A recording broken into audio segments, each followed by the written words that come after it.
Hi everyone, this is Lizzie. I'm with Zheng again for the fifth day in a row. And today we're going to talk about some self-study, self-learning resources. So that's what we're going to be talking about.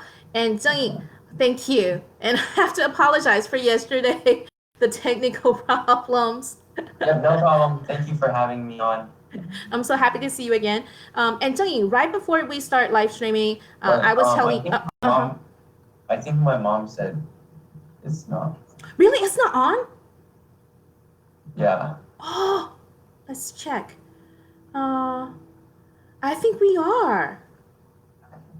Okay, now she says she can see it now. What a relief. I don't Yeah. want to make the same mistake one more time. I might not be able to stay in it. Zheng, before we went live streaming, we were talking about the college entrance exam in Taiwan, and I told you that for the English test, my students have not only multiple choice questions but also a composition, and they have to practice the topics from previous years. And 7 years ago, they had this composition topic, which is a bar chart showing the daily activities of American teenagers, and my students are shocked to see on that chart the average sleep hours of American teenagers. And I was asking Zheng about the to verify it. Just, is it true that the American teenagers actually sleep for more than 8 hours on a daily basis? So I would say it is not. At least at my school, it is definitely not. Um, I think that just kind of has to do with everything that's going on. Uh huh. Most people have a lot of commitments after school and stuff, Uh huh. and I'm sure it's the same for the Taiwanese Uh students. huh. But I'd say for me, on a typical school day, Uh I huh. get like 6.5 to 7.5 hours. Uh That's huh. that's right about what I sleep. 哦，先跟大家澄清一下，对，因为103年的职考作文题目啊是一个柱状图，然后上面是美国高中生每天做的事情的时间分配。然后其实我的学生大部分在写到那个题目的时候，很惊讶的地方在美国学生怎么睡这么多，所以我刚刚特地跟郑颖求证说，是不是真的有睡到超过8个小时？然后郑颖说在他们学校绝对是没有的，他说在上学日大概睡6个半到7个半小时就已经很多了，but still that's actually way more than the average hours that my students spend sleeping because I talked to them several times and they told me that they sleep for like 4 to 5 and 6 would be a luxury. Okay. Yeah, I think it kind of it gets the hours get progressively lower and lower. I I think think. so. Um, I'd say so. Right now, I kind of this entire past year, I've kind of tried to focus on really maintaining my sleep schedule Uh-huh. and attempting to sleep enough because I know when I wake up and I feel terrible, Uh. that going to swimming, I'm gonna feel absolutely terrible. And so I think that's something I watch because before I did that, I would be going to bed at like maybe 11, 12, Mm-hmm. just because I think there's a certain time where you're tired from a certain period and then like once it's super late, you're just not tired anymore. That's how at least how I experienced it. 而且刚刚郑颖有说，郑颖说其实他比较现在真的比较能追求的是睡眠品质，然后能不能够有深层睡眠。所以郑颖刚刚有说，就是郑颖 actually has a more like a sleep ritual，就是 a sleep routine，就是他实际上是会注意自己的睡姿啦，或者是在睡前真的就不要再碰那些电子3C 产品。对，所以 I think all those help. I mean, to help you to actually fall asleep faster and try to get some more deep sleep every day. 对。But do you Yeah. do you see yourself as a person who actually gets enough sleep mostly most of the time? Um, Most of the time during the school year, I'd say no. OK，I don't think I get enough sleep. 所以这里说其实也是没有睡饱的，但是他的没有睡饱是6个半小时到7个半。我想台湾的学生的没睡饱应该是4个小时到5个小时，but Yeah. that's something that we can't really change. Oh, but then on Yeah. that bar chart, it also shows that American teenagers actually spend quite a large part of their time doing part-time jobs and internship. So Yeah. So a lot of my friends actually work. So a lot of them are lifeguards. Some of them work at restaurants. So and some of them are interning at maybe at Purdue University with some professor. There's a lot of part-time jobs and stuff like that going around. 哦，因为这你说是真的，就是那个柱状图上面写说，美国的高中生其实花不少时间从事打工啦，或者是实习工作，是真的。也就是说，郑颖说他其实因为他是游泳队的嘛，所以他说其实有很多同学朋友，他们自己的工作就是救生员，或者是就在他们学校旁边的 Purdue 大学，然后当实习生，就是跟着教授做一些工作这样。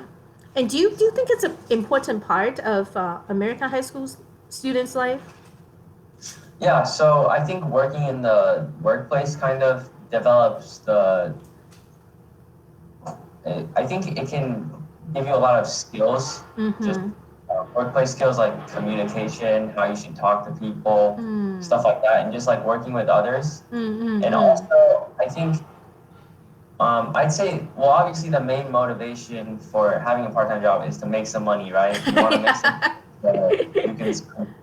But I think being able to balance that job with schoolwork, I think is an important thing to learn as well. It's a perfect way to train you for your adulthood, I would say. 因为这你刚刚也说，他说其实能够有这些打工的机会啦，或者实习的机会啦，比较像是让他们练习沟通技巧或者与人互动的技巧。他说当然也是有收入也很不错，对，但是他觉得能够让自己在有工作又有读书的同时，去想办法找到那个平衡感，其实也是非常重要的练习。所以我刚刚才会跟郑颖说，其实这表示他们有试着在这个过程中让自己做好要进入成年期，或者是要进入未来的职场的准备。And which is why I'm really curious about that prom tradition in American high schools. Can you talk about that thing? Because my students find it fascinating and exotic in a way, because that's something that they would never be able to experience in Taiwan.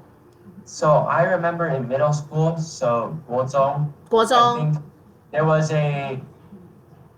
or maybe it was 小学, so elementary school, but there was like a big trip at the end, like when you were about to graduate to the next school. 毕业旅行和 graduation trip. Yeah. So the graduation trip. Prom is kind of like that for us. It's kind of like a end of the year celebration. So there's kind of similarities to that. It's just everyone. We dress up nice. We get a suit, a tuxedo. The girls with their dresses, and then you can go with your friends. You can go with a date. You can kind of just everyone kind of goes, and it's just entire school. It's for upperclassmen only, so only if you're in 11th or 12th grade. Everyone just kind of goes and has fun, and it just kind of bonds the entire school together. 因为刚刚郑颖有说，其实就好像小学毕业的时候会有一个毕业旅行，那对他们来说，其实这也算是一种一年到了结尾的时候的一个仪式，一种庆祝。所以他说，是 upperclassmen， 就是高年级比如说以他们来说的话，就是11年级跟12年级的学生可以参加。那当然你也可以是 you go with your date 因为刚刚说的 date 就是你的男伴或者你的女伴。但如果没有男伴或女伴也没有关系，你可以就是一群朋友一起去。但是对郑颖来说，他说那个是 bond 就是大家去建立那个联系，然后去让自己的彼此感情更好。So in a way, it's a major social event in high school. I think it really ties the entire grade together because prom at most schools is actually only 12th grade. So a lot of times it's not, but there's obviously some schools do 11th grade, some don't. But it's kind of like the farewell. Everyone's going on different paths after high school. So it's kind of final celebration for that. 因为这你刚刚有说，其实，在很多美国的高中，可能只有12年级，也就是高3最后一年就是才能够参加。他说，其实这个他觉得重要的地方，真的是刚刚说的，就是让所有的人在离开高中，就是各奔前程之前，可以好好的再庆祝一下，然后再强化一下彼此的感情。Well, thank you for answering this question. 对。Yeah. Oh, and then we'll have to move on to the topic for today, the self-learning resources. But before that, Zheng, remember yesterday you talked about how your teacher would remind you to try to pay attention and stay focused in class. Can you elaborate on it? Yeah, so my calculus teacher always said, along with my physics teacher, that I think they said every moment in class you're not learning, it's gonna take double the time out of class to learn the material. So that just kind of put me in a different perspective this school year, where sometimes I was really, really bored, but I would make sure I'm paying attention because I don't really want to spend that extra time outside of school. 因为虽然我们今天的主题是自学资源跟自学工具，可是其实郑颖有提到他的好几个老师都这么说，然后郑颖其实自己也这么的深深认为，就是他的老师说，如果你在课堂上那个走神的啊，或者是没有在听的那个1分钟啊，那你其实在课后要花来补那个你走神的那1分钟的时间就是 double 是2倍，所以绝对是希望大家在自学的之前应该是要先在课堂上专注，然后去好好的认真听，这样绝对可以让你之后的自学轻松很多。So that leads us to the first tool that you mentioned in your presentation, the Khan Academy. Yep. Can you introduce it to the listeners in Taiwan? So Khan Academy is a really user-friendly interface. It's designed for teenagers and for even down to elementary schoolers. So generally, any topic you would like to learn is on Khan Academy. There's a ton of options that you can go through, but how I use it is I use it to review pretty much all my classes. So calculus, I would go on there, and then there would be a video explaining something in case I didn't have a good understanding of it. So I would watch the video and then I would do the practice problems. 对，这你刚刚有说，他说这个 Khan Academy，就是中文翻成可汗学院，对他来说，他觉得是一个非常棒的一个自学资源，因为很多科目，比如说可能是物理，可能是化学，或者是微积分，然后在这上面都可以找到可以练习的，有简单的，也有挑战性，有难的题目，而且刚刚郑怡也有说，不只是国高中生，他说其实小学生也是可以在上面找到很多题目可以练习的，而且 Khan Academy 可汗学院有一个很大的特色，就是除了它是互动式的之外，它的界面非常的 user friendly， 就是让使用者其实是很容易可以上手的，绝对不会有什么困难，而且上面其实有很多的 videos， 有很多的影片，然后可能看一看你就会茅塞顿开，你就会觉得那个观念有被点清楚、点懂这样，对。Yeah, I think it's definitely a platform that my students should give it a try. It sounds really good. I think if you're bored of the traditional do the textbook problems, Khan Academy really has a very differing type of problems that require a different perspective. So I think it's definitely worth a try to look at. 因为郑颖有说，他说尤其是如果你已经做腻了课本里的练习题，或者是参考书里的练习题，他觉得 Khan Academy 可汗学院的那个介绍，或者是他的一些题目，绝对可以让你觉得有一种新鲜感，对，比较不会腻，然后还愿意再继续做下去。对 And then you talk about YouTube videos, right? They can be not only entertaining but also educational as well. Yeah. So there's a lot of YouTube channels. I think one is the organic chemistry tutor. There are countless other ones, but basically, whenever I have a trouble with a concept, I would go to one of these trustable pages, and I would look up material, and it would kind of teach me it again, which I really liked. OK， 因为刚刚我有问郑颖说，其实他在简报里面有提到说，其实 YouTube 的影片对他来说也很重要。他就说，比如说有一个频道叫做，他举了一个例子叫做 Organic Chemistry Tutor， 就是跟化学有关的，教你一些化学的观念的跟题目的。他说其实就做得非常的棒，而且他说这只是其中一个，也就是说还有很多很多无数的YouTube 的频道都是比较偏教育类的，大家都是可以去好好运用的。And then you talk about Quizlet, right? Yeah. So Quizlet is the main platform I use other than Khan Academy to study, and I use Quizlet mostly for memorization. On Quizlet, you can create your own study sets, or you can just look up an existing one regarding your topic. And you can also select, there are multiple different review methods on there, but I like to do the multiple choice. So I kind of have a practice kind of testing and I just go through those to memorize my words faster. 因为刚刚那个郑颖有说，其实如果是 Khan Academy 的话，比如说有时候比较偏数学啦、科学类的科目，但是如果是要背诵的哈，因为郑颖其实也有修那个 Economics，就是经济学，所以像这种需要背诵的科目的话，其实 Quizlet 就很棒。Quizlet 你可以自己帮自己创造题目，或者是你可以用它现有的非常非常多的题目，比如说台湾的学生正在准备那个指考的话，其实上面是有7000单。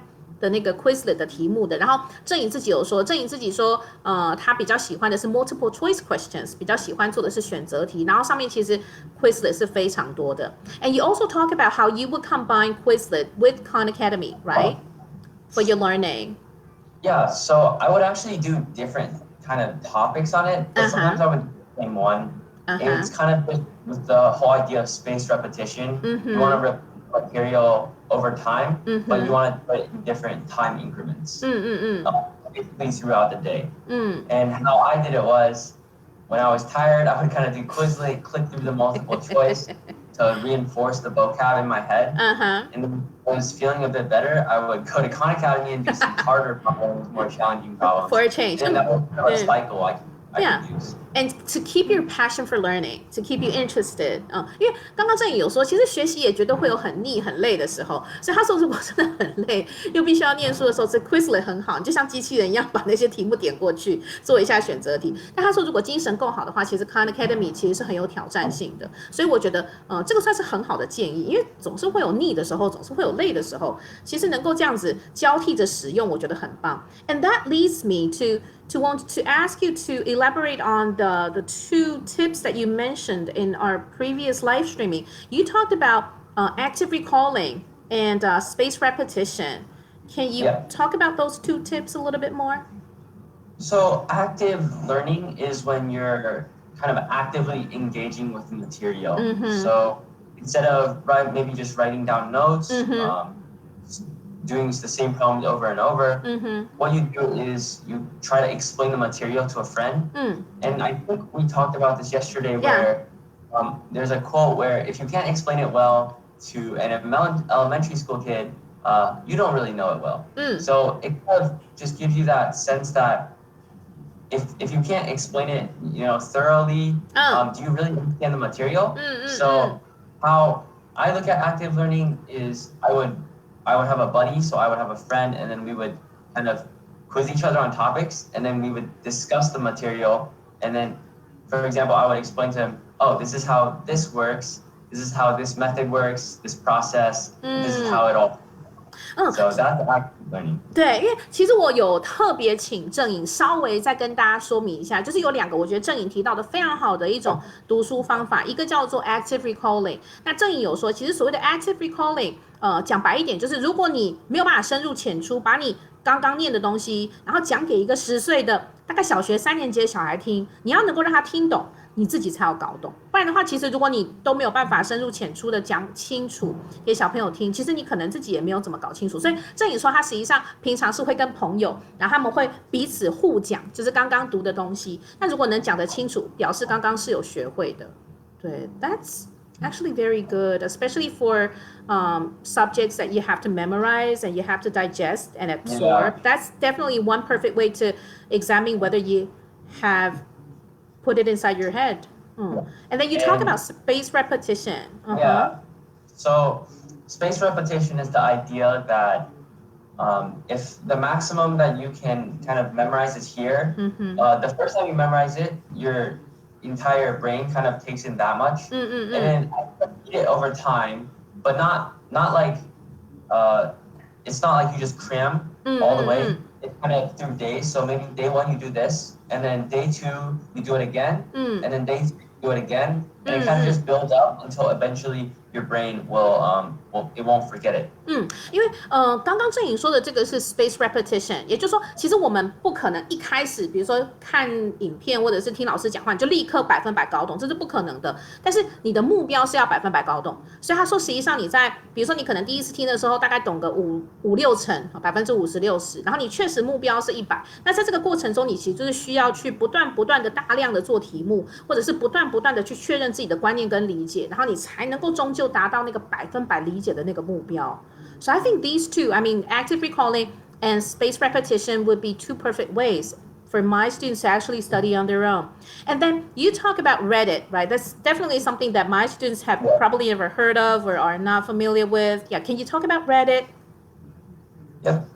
So Reddit is kind of a platform that it's a forum. It's very discussion based, but there are also subreddits. So inside Reddit, there are different kind of sections of the website that you can browse, and so there you can find so many resources on there through different subreddits. So whatever subject you're interested in, for example, physics, you would look up physics on Reddit, and then there would be a subreddit with physics. If you're interested in studying for the SAT, you look up the SAT subreddit. If you're interested in the ACT, you look up ACT. Even just small stuff such as swimming, there's a Reddit for that. Applying for college, there's also a Reddit for that. And the coolest thing about Reddit is that it's very teenager based. At least the forums that I'm in, that involve teenager issues and stuff like that. It's teenagers that have gone through the process and that are kind of being kind and helping you.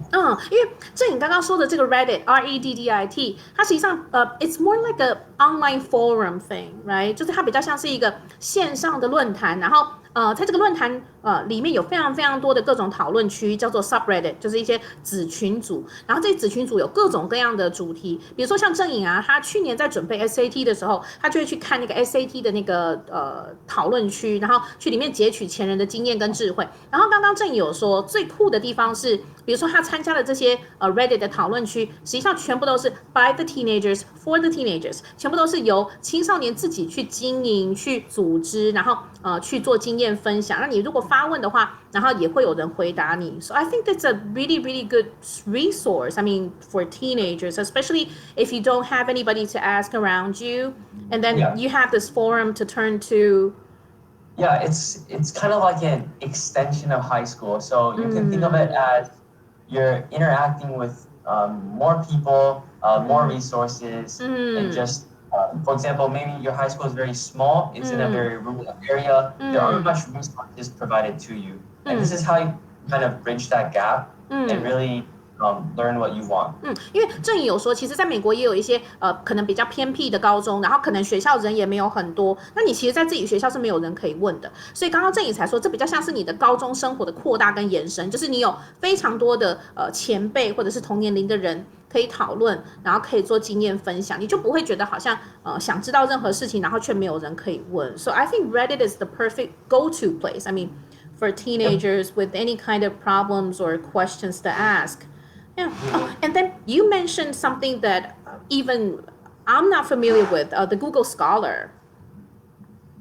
Yeah, so Google Scholar I learned about it when we first had to write a research paper. Our teacher told us that it had a lot of reliable sources, but as I kind of browsed through it, I noticed that there were so many journals and free information on a variety of topics.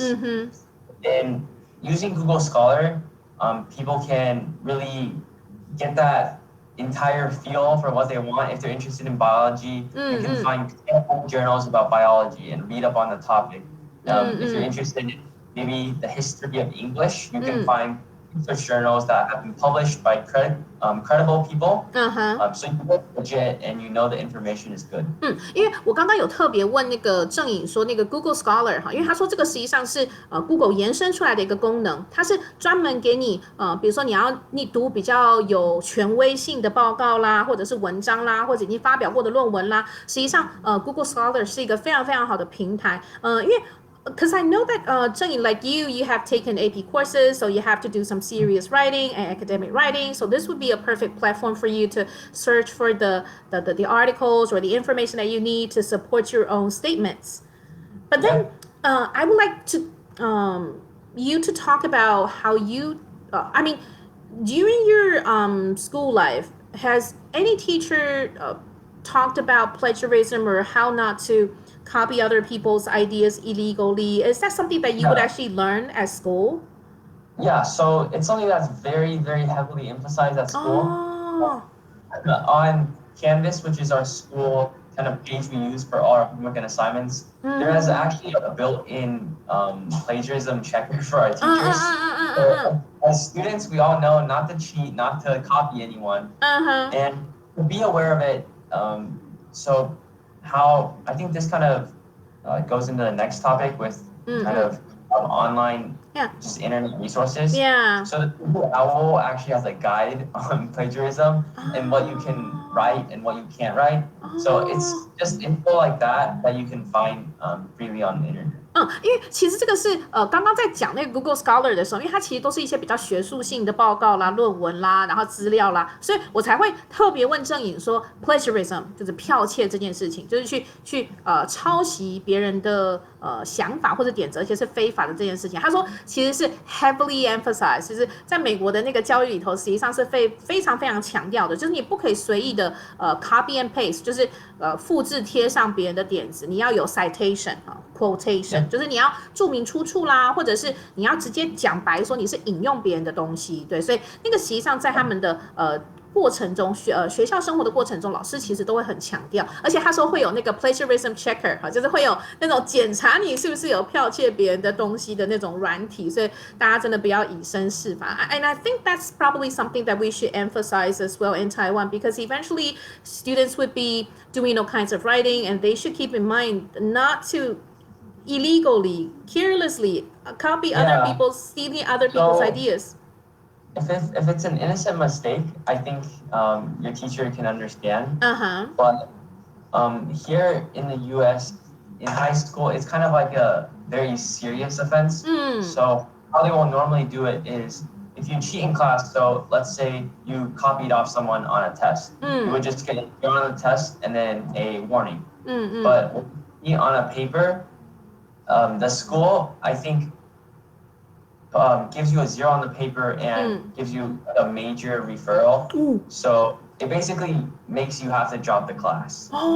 所以他说他说郑颖说，其实在美国的话，其实这件事是很严重的，因为老师们会觉得说，你其实这个就是一种违规的行为。他说，单只是那个报告是0分之外，还会有 referral， 对，他会留下记录的，就是要让你知道说你是不可以有这种行为，甚至有的时候你不只是那一科的报告是0分，甚至他会叫你就这一科不能修了，他就根本不给你这一科的分数。Yeah, I think that's definitely, I mean, plagiarism. We need to take it seriously. That's definitely something that we need to avoid. Yeah, if you want to do serious research. 对。But 郑颖, remember I asked you that, within your busy schedule, do you still keep reading outside of the textbooks? And you said yes, and I was amazed. So I feel like reading really helps me on kind of my English side of things, but also it's just a nice relaxing activity for me to do. So I just kind of use it as my break. Sometimes at school, I'm just really tired of studying. So I pull out my book for maybe 10, 20 minutes, and then I would go back. 因为我其实有跟郑颖聊到说，郑颖的大家听到这几天应该有明白说，他的那个每天的生活其实有点过度充实，他其实没有太多的闲暇时间。我有特地问郑颖说，因为其实郑颖从小到大其实是一个很热爱阅读的孩子，然后我就问郑颖说，真的还有时间读outside reading， 有时间读课外书嘛？然后郑颖说是有的，而且他是用他爸爸的那个older version Kindle， 对，就是比较对，爸爸用汰换下来的 Kindle， 一种专门用来读电子书的3C 产品，然后或者是真正的书 actual books， 对，然后而且比如说像之前几天有跟大家提到 study hall， 就是那种自习时间，然后如果他真的也不想做作业，或者是真的很累，其实反而对他来说，可以读这些课外书，对他来说是一种很放松的事情，对，可以让他转移注意力，对。So I like to read books like this John. So you actually, okay. Yeah, I have a bunch of books just sitting here. These are kind of just regarding law, and I'm kind of interested in that. I think when I was little, I actually wanted to be a lawyer. So it's just kind of these books that are really well written, so it puts you in the perspective of a different person. And I think there's just so much to learn from books. 大家刚刚有看到吗？郑颖刚刚秀出来那几本小说的厚度，对，那个对那个郑颖来说是leisure reading， 对，是闲暇读物哟。然后里面有一个叫 John Grisham 的作者，他其实专门写这种跟法律有关的那种比较悬疑的小说。然后郑颖说，其实这些小说都很棒。然后而且郑颖有说，其实是在读这些课外书的时候，反而让他的脑袋可以再活化、再组织，然后其实对他的写作也是非常非常的有帮助的。对，郑颖 ，I think your reading habit really pays off. I mean, especially during the process of you preparing for the SAT. Yeah. It's so good to see you being a role model for my students because they always complain about not having time to do outside reading. But I think you're a perfect example to prove to them that yes, you can. They can definitely do it. Yeah. Oh, so we're probably coming to the end of today's live streaming, and I want to thank you once again for this week-long collaboration, and I want to wish you good luck because I know that you will start preparing, applying for colleges. Yeah. For the latter half of the year. I'm starting the college application process very soon in a few months. So kind of the end of my kind of teenage years is just around the corner. So that's pretty cool. Well, keep my fingers crossed for you, and I wish you good luck. And hopefully, when we do this live streaming again next year, you would already be admitted, to the College of Your Dream. 对，因为今天要跟大家说的是，郑颖跟我的这一个礼拜的那个直播的那个合作已经快要来到尾声。然后因为我知道郑颖接下来要真的开始去申请大学了，所以我刚好特地跟郑颖说，我祝她好运，然后我会好好的为她祈祷。然后我们明年会再跟郑颖连线，然后到时候希望郑颖已经是一个大学生，然后我们再来听听郑颖的在college application process， 就是那个大学申请过程中的一些经验，我们到时候还会再请郑颖分享一下。So that's definitely something I would be looking forward to. Yep. All right, so I'll say goodnight to you now. Bye, Zheng Yi. Yeah. So one more thing. I add one more thing. To kind of sum it all up, again, I want to thank Miss Daisy for giving me the opportunity the past few days to share my experience in the U.S. as a high school student. It's been really fun conversing with her and kind of sharing my day-to-day life. And I really look forward to next year when we can talk again. The pleasure is all mine. To all the Taiwanese students that are about to take the big exam soon, I wish you all the best. 你们要考试的人，加油，一切顺利，然后stay healthy. Thank you. Thank you, Zheng Yi. Good night. Bye.